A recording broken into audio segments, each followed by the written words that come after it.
Bismillahirrahmanirrahim. Assalamualaikum warahmatullahi wabarakatuh.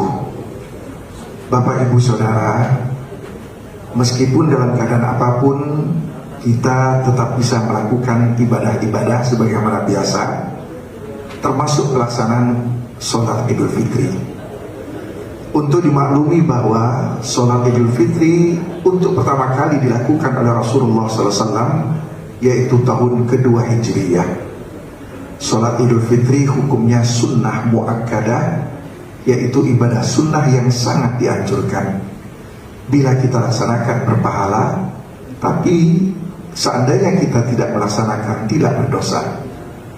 Waktu pelaksanaan Idul Fitri yaitu tepat tanggal 1 Syawal, tepatnya sekitar 10-15 menit setelah matahari terbit sampai dengan menjelang sholat zuhur.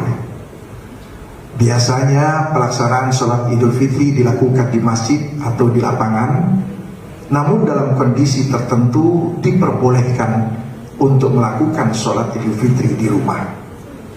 Sebagai contoh, seandainya kita terlambat mengikuti sholat di masjid atau di lapangan, kita boleh melakukan sholat di rumah. Apalagi dalam kondisi yang sama-sama kita maklumi sekarang ini, di mana sedang diberlakukan larangan, yaitu physical distancing. Kita diminta untuk menjaga jarak. Bapak Ibu Saudara, pelaksanaan sholat Idul Fitri tidak diawali dengan azan dan qomat. Dan melakukan sholat Idul Fitri itu sama dengan melakukan sholat sunnah 2 rakaat umumnya, hanya saja ada tambahan. Setelah kita melakukan takbiratul ihram Allahu Akbar, kita disunnahkan untuk melakukan 7 kali takbir. Allahu Akbar, Allahu Akbar, Allahu Akbar, dan seterusnya. Di celah-celah takbir itu kita membaca Subhanallah walhamdulillah wa la ilaha illallah Allahu Akbar.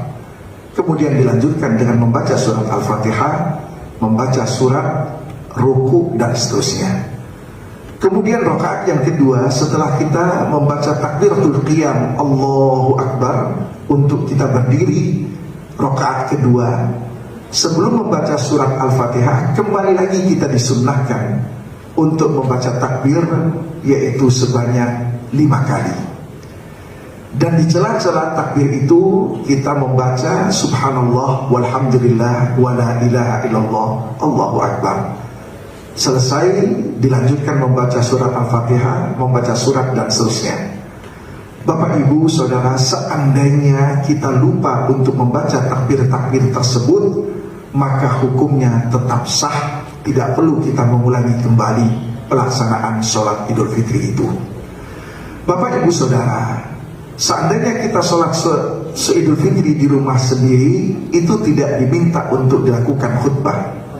Tetapi kalau seandainya kita melakukan sholat Idul Fitri di rumah secara berjamaah, minimal 1 orang imam dengan 3 makmum, tetap disunnahkan untuk dilakukan khutbah Idul Fitri. Dan kalaupun seandainya tidak dilakukan khutbah, tetap sholat Idul Fitri kita itu sah.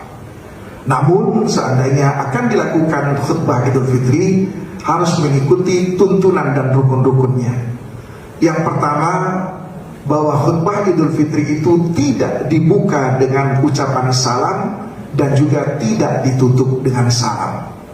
Yang kedua, khutbah Idul Fitri itu dilakukan dengan 2 khutbah, dan khatib melakukan khutbah secara berdiri dan melakukan duduk di antara 2 khutbah sejenak untuk berdiri kembali melakukan khutbah yang kedua.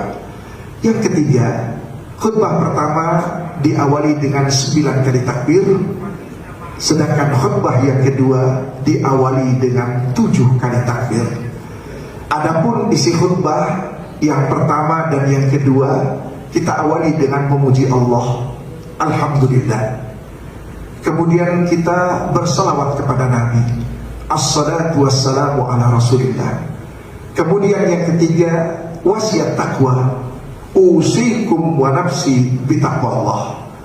Kemudian yang keempat, pada khutbah yang pertama kita mengutip ayat-ayat Al-Quran ataukah surat Al-Quran.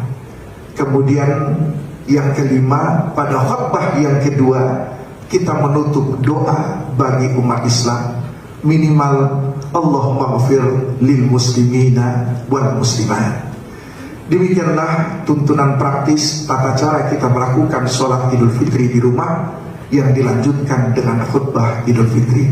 Semoga Allah Subhanahu wa ta'ala memberikan hidayah dan taufiknya kepada kita. Wassalamualaikum warahmatullahi wabarakatuh.